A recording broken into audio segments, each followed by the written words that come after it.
how's life? Great, excellent, yay. Nah teman-teman, kali ini Sister Ulfa akan menjelaskan tentang do atau does, did dan juga dan sesuai dengan aturan dan juga fungsinya. Oke, yang pertama adalah do ya teman-teman. Do kita gunakan dalam apa? Present tense nih teman-teman ya. Dalam present tense untuk subjek I, you, we, dan juga they. Nah, perlu teman-teman ingat do atau does itu apa teman-teman? Dia bisa menjadi kata kerja utama, yaitu maknanya apa teman-teman nanti? Melakukan. Nah, tetapi juga bisa menjadi auxiliary verb atau kata kerja bantu. Nah, contohnya ini teman-teman. I do my homework every day. Aku apa teman-teman? Mengerjakan PR-ku setiap hari. Jadi do di sini itu sebagai kata kerja utama gitu ya. Nah, di sini sebenarnya udah ada ya teman-teman. Nah, yang kedua, do you like coffee? Kalau do you like coffee gimana teman-teman? Jadi do-nya itu bukan melakukan ya, tapi do-nya itu adalah auxiliary, kata kerja bantu. Di sini kata kerjanya yang mana teman-teman? Like. Oke, good job. Nice. Verb gitu ya. Nah, gimana teman-teman, masih bingung? Terus kalau does gimana? Ya tergantung sama apanya teman-teman. Subjeknya. Untuk subjek he, she atau it. Nah, tadi kan Sister Ulfa sudah jelaskan ya teman-teman yang does, yaitu untuk subjek apa aja teman-teman? He, she, dan juga it. Sama ya kayak do, dia bisa menjadi kata kerja utama, verb, atau auxiliary verb. Nah, auxiliary verb itu adalah kata kerja bantu. Di sini ada apa teman-teman? She does yoga every morning. Jadi dia itu selalu melakukan apa guys? Yoga setiap apa? Setiap pagi. Ya, does-nya di sini sebagai verb ya. Sedangkan yang kedua, does he play football? Does-nya ini menjadi apa teman-teman? Auxiliary atau kata kerja bantu. Kata kerja aslinya yang mana teman-teman? Play. Oke, ini verbnya. Nah, sis, kenapa kok belakangnya play nggak pakai s? Ya karena sudah diwakilkan oleh does gitu ya teman-teman. Jadi nggak perlu double s gitu. Oke, selanjutnya did ya. Did itu bentuk keberapa teman-teman dari do? Bentuk kedua atau verb duanya dari do gitu adalah did. Digunakan untuk past tense. Past tense pasti sesuatu yang sudah lampau. Termasuk semua subjek ya teman-teman. I, you, we, they, he, she, it, atau satu nama orang, dua nama orang itu tetap memakai did. Jadi udah nggak ada lagi nih perbedaannya ya, nggak ada ditambahin s, itu nggak ada ya teman-teman. Nah, fungsinya bisa sebagai kata kerja utama sama kayak tadi, bisa juga sebagai apa? Auxiliary verb atau kata kerja bantu. Contohnya gimana teman-teman? I did my assignment last night. Aku mengerjakan tugasku tadi malam. Jadi did-nya itu sebagai verb gitu ya. Sedangkan yang kedua, did you go to the party yesterday? Apakah kamu pergi ke pesta kemarin? Nah, jadi did-nya di sini apa teman-teman? Auxiliary, kata kerja bantu. Sedangkan go-nya itu adalah verb. Yang terakhir di bagian ini adalah dan teman-teman. Dan itu adalah bentuk ketiga dari do. Jadi dan itu adalah past participle teman-teman. Nah, past participle itu berarti apa? Bentuk dari sudah gitu atau bentuk ketiganya dari do.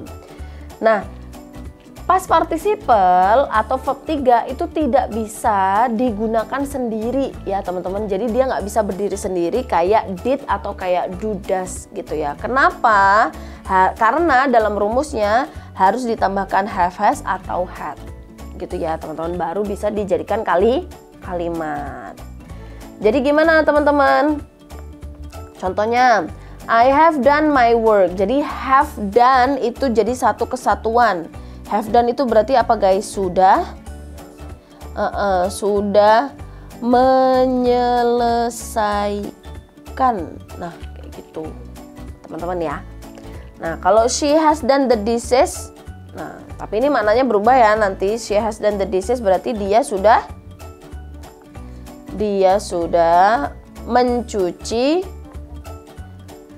mencuci piring. Nah, ayo teman-teman hati-hati ya, nggak semuanya yang namanya done itu sudah selesai.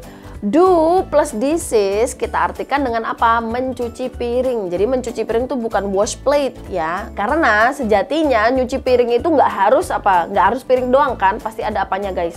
Ada garpunya, ada sendok, ada gelas dan lain sebagainya. Nah, itu disebut bahasa Inggrisnya adalah do dishes. Contoh yang had. Nah, yang had itu berarti sudah lampau kayak gitu ya. Berarti dia pas gitu. Contohnya I had done my homework yesterday. Jadi aku sudah menyelesaikan PR-ku kemarin gitu. Jadi kemarin itu kapan ngerjainnya? Kemarin. Soal-soal yang biasa seperti ini biasanya teman-teman sering kegocek. Jadi harap berhati-hati. Let's go, teman-teman. Di sini yang perlu kita highlight adalah apa? Every night.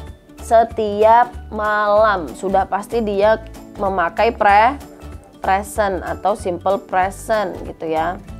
Berarti pakai yang mana? Karena ini Alina itu sudah pasti she gitu ya. Berarti did nggak bisa ya teman-teman. Dan bisa nggak? Nggak bisa karena ini bukan simple present gitu ya. Jadi antara does atau do? Jeng. Jawabannya adalah does. Kenapa teman-teman kok does? Karena subjeknya adalah she. Nice teman-teman. Jadi teman-teman mengerjakan grammar itu tidak boleh pakai perasaan ya. Kayaknya Alina itu enaknya pakai ini deh sis, nggak gitu ya teman-teman ya. Semuanya ada aturannya. Dan bahasa Inggris itu meskipun ada rumusnya, ada beberapa hal yang menjadi pengecualian. Contohnya ada irregular verb, ada regular verb. Sudah pasti nanti ada pengecualiannya juga kayak gitu ya teman-teman. Oke, kita lanjut nih. Sekarang berdasarkan fungsinya. Oh my god, it's a little bit hard ya to pronounce. Based on the function. Nah, oke teman-teman, let's see. Sebagai kata kerja utama. Jadi sebagai apa teman-teman? Main verb atau sebagai ya kata kerja gitu ya. Contohnya I do my laundry. Nah, ini temannya yang tadi teman-teman apa? Yang do dishes. Nah, ini temannya juga. Jadi laundry itu bukan kata kerja ya teman-teman. Laundry itu adalah noun. Jadi kata kerjanya adalah do. Jadi do plus laundry itu satu kesatuan. Jadi mencuci baju. Jadi do-nya itu adalah verb-nya, kata kerjanya, teman-teman. Next, he does his best in school. Nah, maksudnya gimana? He does his best itu ya, dia kata kerjanya. Maksudnya dia itu melakukan yang terbaik di sekolahnya. Berarti dia juara nih, teman-teman. Terakhir, she did her job perfectly. Sama aja ya, teman-teman. Dia juga melakukan juga, tetapi apa? Lampau. Gitu. Lanjut. Sebagai kata kerja bantu atau sebagai auxiliary verb, teman-teman. Nah, digunakan untuk biasanya bentuknya itu kalimat negatif atau kalimat pertanyaan. Nih, teman-teman. Do you like ice cream? Verbnya itu adalah like, ya kan, teman-teman? Nah, do di sini itu dia adalah apa? Auxiliary. She doesn't eat meat. Nah, doesn't-nya apa guys? Auxiliary. Kata kerjanya yang mana? Yang verb yang eat-nya. Gitu. Did you finish your work? Kata kerja aslinya yang mana guys? Finish. Oke, good job. Kalau ininya? Auxiliary-nya yang mana? Yang did. Oke, nice. Jadi ingat-ingat ya, kalau did itu bisa jadi auxiliary. Sister, bisa nggak kalau auxiliary-nya do atau did, terus kata kerjanya juga do? Boleh, boleh banget. Contohnya, tadi kita pakai do laundry. Apakah kamu mencuci kayak gitu? Atau melakukan laundry gitu, melaundry baju, gimana guys jadinya? Do, you do your laundry boleh. Atau laundry aja boleh. Bentar guys, by yourself kayak gitu. By yourself, bentar. Artinya berarti apa teman-teman? Apakah kamu mencuci bajumu sendiri? Sama ya teman-teman, yang terakhir, soal terakhir, he didn't come to the meeting. Come-nya verbnya, terus didn't-nya adalah auxiliary-nya. Paham ya teman-teman? Oke, kita lanjut ke sebagai terakhir banget nih teman-teman, sebagai past participle dalam present atau past perfect. Maksudnya gimana? Ya tadi, yang dia itu nggak bisa berdiri sendiri gitu ya. Dia tetap jadi kata kerja teman-teman, tapi dia nggak bisa berdiri sendiri. Kenapa? Ya karena dia harus ada gandengannya gitu. Jangan truk doang yang ada gandengannya. Dan juga ada gandengannya ya. I have done my homework. Sis, berarti kalau dannya diganti pakai verb lain boleh nggak? Ya boleh gitu. Tapi kan kita sekarang bahas apa? Bahas yang do, did sama done ya.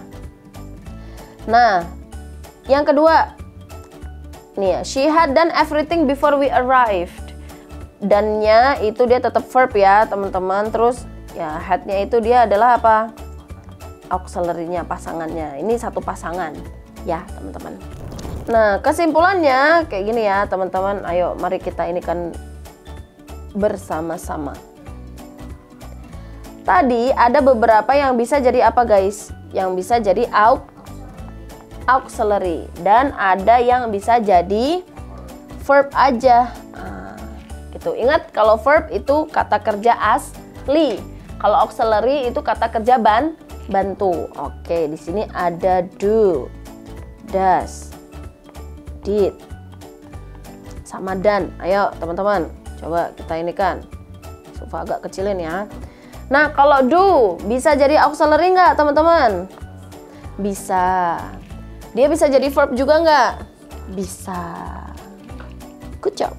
Sedangkan kalau does bisa nggak jadi auxiliary? Apakah dia perempuan? Memasak, does she, bla bla bla. Kalau jadi verb, otomatis bisa ya teman-teman. Nice. Nah, kalau seumpamanya yang ini teman-teman, did. Nah, verb 2. Kalau did sebagai verb itu kan berarti dia lampau, berarti dia bisa. Tapi auxiliary bisa nggak? Otomatis bisa.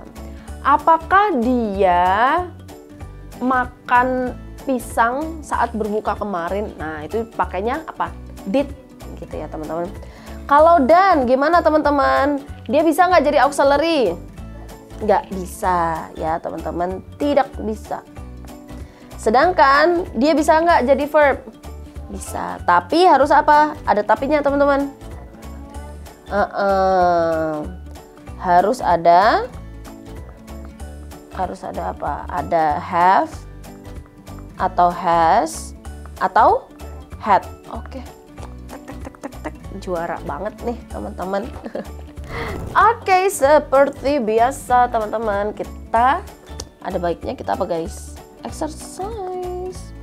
Kita melakukan namanya latihan gitu ya. Nomor 1, bla bla bla, you like watching movies. Nah, di sini ada nggak teman-teman? Ada time signalnya nggak? Nggak ada. Berarti kita pakai apa? Good job, kita pakai do. Ya. Do you like watching movies? Oke, nice.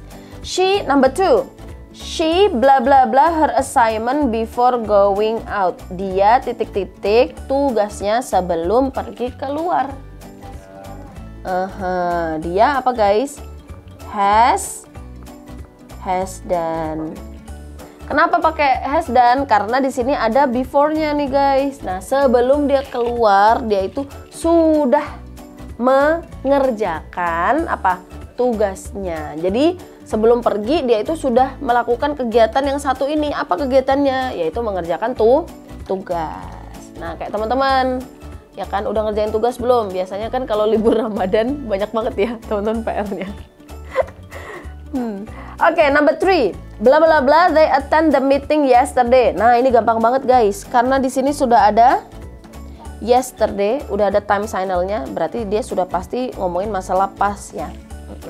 Berarti? Oke, good job. Jawabannya adalah did. Nah, udah jelas banget ya. It's really obvious because here we have verb to attend. Ya. Number 4. He blah blah blah his best to win the competition. Again and again, kita nggak ada apa guys? Nggak ada time signalnya, berarti kita memakai apa? He does. His best to win the competition. Sis pakai did boleh nggak? Boleh, boleh aja ya teman-teman. Tetapi ada tetapinya teman-teman.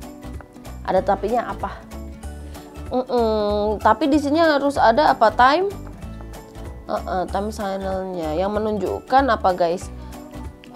Suatu masa lampau. Yang membedakan cuman ada di time signalnya. Oke, teman-teman. Jadi jawaban yang paling cocok nomor 4 itu adalah does ya. Yang kelima, I have bla bla bla my homework. Ayo, gampang banget nih teman-teman. Untuk khusus nomor 5, teman-teman boleh ditulis di kolom komentar ya. So thanks everyone for watching my video. Never give up on learning English and hopefully you can enjoy my video. See you in another video. And then the last I say Mr. Bob. Super seru.